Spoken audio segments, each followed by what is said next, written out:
दोस्तों आपने एक बात नोटिस की होगी कि जब भी आप घर लेने का प्लान बनाते हो तो कोई ना कोई दोस्त या रिश्तेदार ये जरूर बोल देगा आपको कि अरे यार अभी मत खरीदो, अभी तो है ना मार्केट बहुत ऊपर है, इसमें ना करेक्शन आएगा। लेकिन मजे की बात ये है कि वो दोस्त या रिश्तेदार आपको ये नहीं बता सकता कि करेक्शन कब आएगा और कितना आएगा। एक्चुअल में उसे खुद ही नहीं पता। सच ये है कि मार्केट किस डायरेक्शन में जाएगी ये पूरी तरह से अनप्रिडिक्टेबल है और इसे कोई भी प्रिडिक्ट नहीं कर सकता। लेकिन अब हमें घर तो लेना ही होता है, तो कम से कम हमें ये तो पता होना चाहिए कि अगर हम कोई फ्लैट खरीदने जा रहे हैं तो उसका प्राइस सही है या नहीं। एक्चुअल में प्रॉब्लम ये है कि इंडिया में 90% लोग जब घर खरीदते हैं तो वो इमोशन से खरीदते हैं, कैलकुलेशन से नहीं खरीदते। और इसी वजह से कोई कोई तो 10-15 लाख रुपए एक्स्ट्रा पे कर देता है और कोई जो है वो सही डील भी मिस कर देता है, क्योंकि लोगों को पता ही नहीं होता कि फेयर प्राइस निकाली कैसे जाती है। लेकिन आज के इस वीडियो देखने के बाद आप खुद डिसाइड कर पाओगे कि आप अगर कोई फ्लैट लेने जा रहे हो तो वो डील जो है वो सही है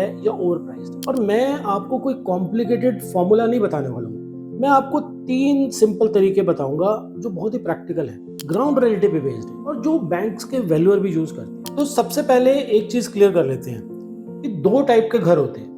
पहला, एक नया फ्लैट जो अभी नया बन रहा है या रेडी हुआ है, और दूसरा रीसेल फ्लैट जो पहले किसी ने खरीदा था लेकिन अब वो आगे बेच रहे हैं। हालांकि रीसेल फ्लैट भी नया हो सकता है, पर अभी के लिए हम यही मान लेते हैं कि रीसेल मतलब पुराना और नया मतलब जिसे अभी बिल्डर फर्स्ट टाइम सेल करेगा। दोनों की वैल्यूएशन का तरीका थोड़ा अलग है, मैं दोनों कवर करूंगा अलग अलग। लेकिन एक चीज दोनों में कॉमन है कि आपको फेयर मार्केट वैल्यू पता करें, प्राइस वो जो न बायर को ज्यादा लगे और जो न सेलर को बहुत कम लगे। देखिए, अब जहां तक नए फ्लैट के प्राइस की बात है तो उसको कैलकुलेट करने का तरीका अलग होता है और पुराने मतलब रीसेल फ्लैट्स को कैलकुलेट करने का तरीका अलग होता है। न्यू फ्लैट्स की जो प्राइस होती है उसमें बहुत सारे कंपोनेंट्स होते हैं, काफी तरह के अलग अलग चार्जेस होते हैं और उस पर मैंने एक डिटेल में वीडियो बनाया हुआ है। बेहतर होगा कि अगर आप न्यू फ्लैट्स की वैल्यूएशन को समझना चाहते हैं तो पहले आप जाकर वो वाला वीडियो देख लीजिए। उसका लिंक जो है वो नीचे डिस्क्रिप्शन बॉक्स में ऊपर आई बटन में डाल दूंगा, आप वो जाकर देख सकते हैं। अब इस वीडियो में हम पहले रीसेल फ्लैट्स की वैल्यूएशन को डिस्कस करेंगे, क्योंकि ज्यादातर जो कंफ्यूजन होता है वो वहीं होता है। तो आप सबसे पहला काम क्या करेंगे? आप सबसे पहले 99 एकड़, मैजिक ब्रिक या हाउसिंग.com जैसे जितने भी ये फ्री टूल्स हैं, फ्री पोर्टल्स हैं, आप इन पर जाइए और यहाँ पर जाकर आप अपनी लोकेलिटी सिलेक्ट कर लीजिए। जैसे हमने यहाँ पर चूज कर लिया सेक्टर 104 गुड़गांव। अब जाकर आप अपना बेडरूम साइज चूज कर लीजिए, जैसे अब हमने यहाँ पे चूज किया 2 बेडरूम। उसके बाद आप अपना प्रोजेक्ट सिलेक्ट कर लीजिए, जैसे हमने यहाँ पर किया हीरो होम्स। आप हीरो होम्स या कोई सोसाइटी का नाम सीधा सेक्टर 104 जहाँ पे हमने लिखा लोकेलिटी की जगह भी कर सकते हैं। अब देखिए, यहाँ पर जो 2 बेडरूम है 1099 स्क्वायर फीट का, ये ब्रोकर्स ने जो है कोट किया हुआ है 163, 160, 165, 168 इसके आसपास। लेकिन अगर हम ओनर्स की टैब पे क्लिक करें तो यू विल फाइंड कि ओनर्स ने किया हुआ है 180 और 170 के आसपास। अब यहाँ पर आप एक चीज जो है वो नोटिस करोगे, जो कि मैंने पर्सनली भी नोटिस की है, कि जो ओनर्स अपनी प्रॉपर्टी लिस्ट करते हैं वो जनरली मार्केट से 5, 10, 15% ज्यादा प्राइस पे लिस्ट करते हैं। क्यों? क्योंकि उनको अपने घर से इमोशनल अटैचमेंट होती है, उनको लगता है कि मेरा घर जो है वो बहुत ही स्पेशल है और मेरे को जो है एक अच्छा प्राइस मिलना चाहिए। जबकि जो ब्रोकर होते हैं वो थोड़ी कम प्राइस पे लिस्ट करते हैं, क्योंकि उनको तो लीड्स इकट्ठी करनी होती है, वो चाहते हैं कि बस ग्राहक हमारे पास आए, क्योंकि उसको तो डील क्लोज करनी है। वो रियलिस्टिक या थोड़ा सा कंजर्वेटिव प्राइस रखता है। तो फेयर मार्केट वैल्यू क्या हुई फिर?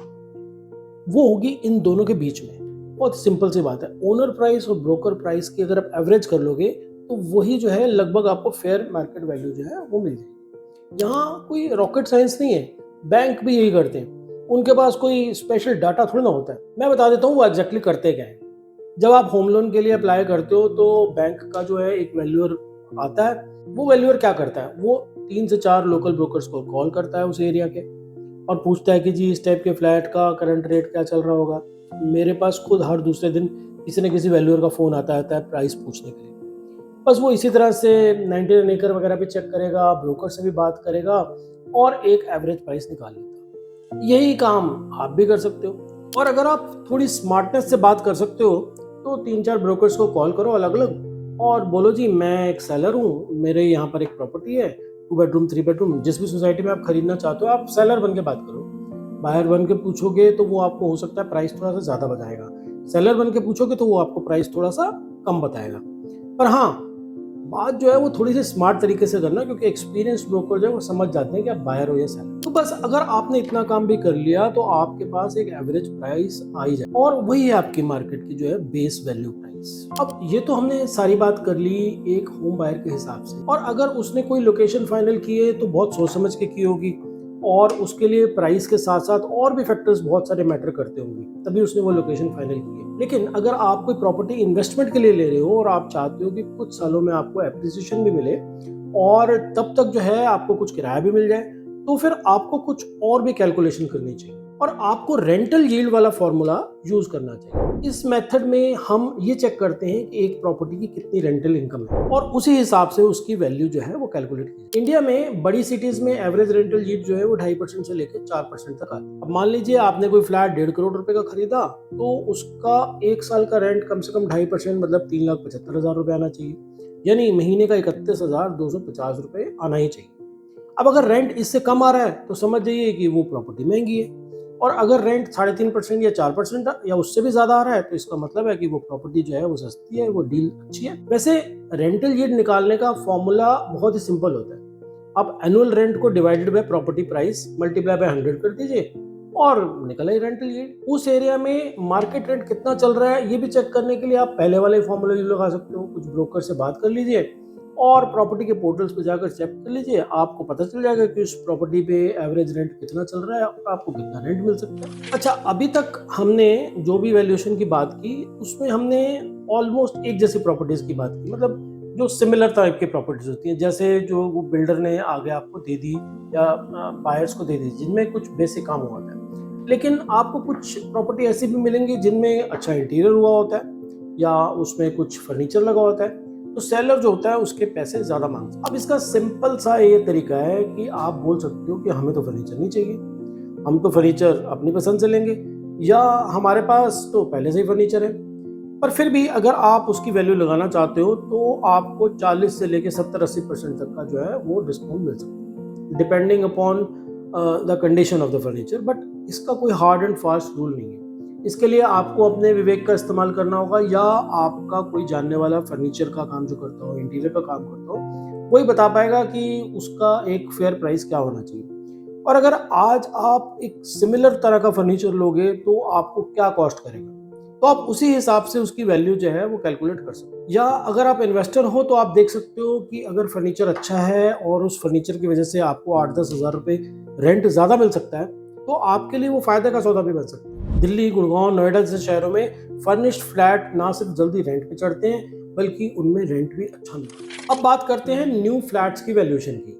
इसके लिए आप अपने शॉर्ट लिस्टेड प्रोजेक्ट के आसपास 2-3 सिमिलर तरह के जो है प्रोजेक्ट जो है वो सिलेक्ट कर लीजिए। सिमिलर मतलब सेम एरिया, सेम टाइप की एमिनिटीज, सेम साइज के फ्लैट्स। 2 बेडरूम को 2 बेडरूम के साथ और 3 बेडरूम को 3 बेडरूम के साथ ही कंपेयर कीजिए।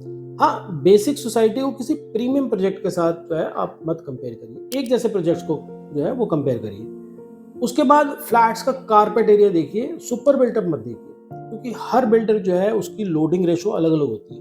कोई 27% लेता है तो कोई 40%। लोडिंग का मतलब मान लीजिए कोई 1000 स्क्वायर फीट का फ्लैट है तो कोई बिल्डर आपको उसमें 730 फुट जो है वो कारपेट एरिया दे देगा, और कोई जो है वो सिर्फ 600 स्क्वायर फीट ही देगा। इसलिए आप सिर्फ कारपेट एरिया कंपेयर करो, सुपर एरिया मत। अब बिल्डर आपको जो होता है वो हमेशा बेस प्राइस बताता है। उसके बाद आते हैं पार्किंग, जीएसटी, क्लब मेंबरशिप और दुनिया भर के और भी चार्जेस। तो सब चार्जेस को मिलाकर प्राइस जो होती है वो काफी अलग हो जाती है। और इन सब चार्जेस को समझने के लिए मैंने एक उस पर पूरा वीडियो बनाया हुआ है, जैसा कि मैंने पहले भी बताया था, जिसमें मैंने डिटेल में इन चार्जेस को एक्सप्लेन किया है। वो वीडियो आप जरूर देखें, उसका लिंक आपको नीचे डिस्क्रिप्शन बॉक्स में मिल जाएगा। तो आप हमेशा जो है वो टोटल जो प्राइस होती है, जिसको हम बॉक्स प्राइस भी बोलते हैं, आप उसको कंपेयर करिए। स्टैम्प ड्यूटी और रजिस्ट्रेशन को मत कैलकुलेट करना, क्योंकि वो तो आप नया फ्लैट लो या रीसेल का लो वो आपको देनी पड़ती है, वो तो गवर्नमेंट को। बाकी के सभी चार्जेस को जो है वो आप इंक्लूड कर लीजिए। अब जब आपने दोनों प्रोजेक्ट्स के एक जैसे फ्लैट्स की टोटल प्राइस निकाल ली तो उसको कारपेट एरिया से डिवाइड कर दो, तो आपका प्राइस जो है वो पर स्क्वायर फीट के हिसाब से निकल आएगा।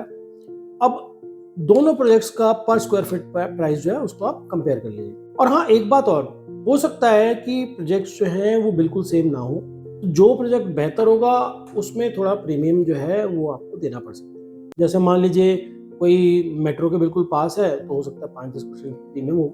बेटर एमेनिटीज हैं या कम डेंसिटी है तो 5% प्रीमियम हो सकता है। ब्रांडेड डेवलपर है तो हो सकता है वो भी 5-10% प्रीमियम लेता हो। अच्छा फ्लोर, गार्डन व्यू, ये भी कुछ ना कुछ प्रीमियमनेस के साथ आते हैं तो इसमें भी थोड़ी प्राइस बढ़ सकती है। तो अगर आपका शॉर्ट लिस्टेड प्रोजेक्ट इन चीज़ों में बेटर है तो ज़्यादा प्राइस समझ में आता है, अगर नहीं तो फिर वो महंगा है, तो फिर आपको डिस्काउंट मांगना चाहिए। तो ये था आपका कंप्लीट प्रॉपर्टी वैल्यूएशन का फ्रेमवर्क। तो आज के वीडियो को अगर हम समराइज करें तो प्रॉपर्टी की सही वैल्यू निकालने के लिए सबसे पहले प्रॉपर्टी पोर्टल्स पे जाइए, ओनर्स और ब्रोकर्स की लिस्टिंग्स देखिए और उन दोनों की एवरेज निकालकर फेयर प्राइस जो है वो आप निकाल सकते हैं। 3-4 ब्रोकर्स को बायर्स या सेलर जैसा भी आपको ठीक लगे बनकर आप कॉल करिए। ये बैंक वैल्यूअर्स भी करते हैं। न्यू फ्लैट्स में कारपेट एरिया को कंपेयर करिए, टोटल प्राइस ले लो और फिर प्रीमियम फैक्टर्स को एडजस्ट करो। अगर आप एज इन्वेस्टर देख रहे हो तो फिर रेंटल यील्ड भी चेक कर लो।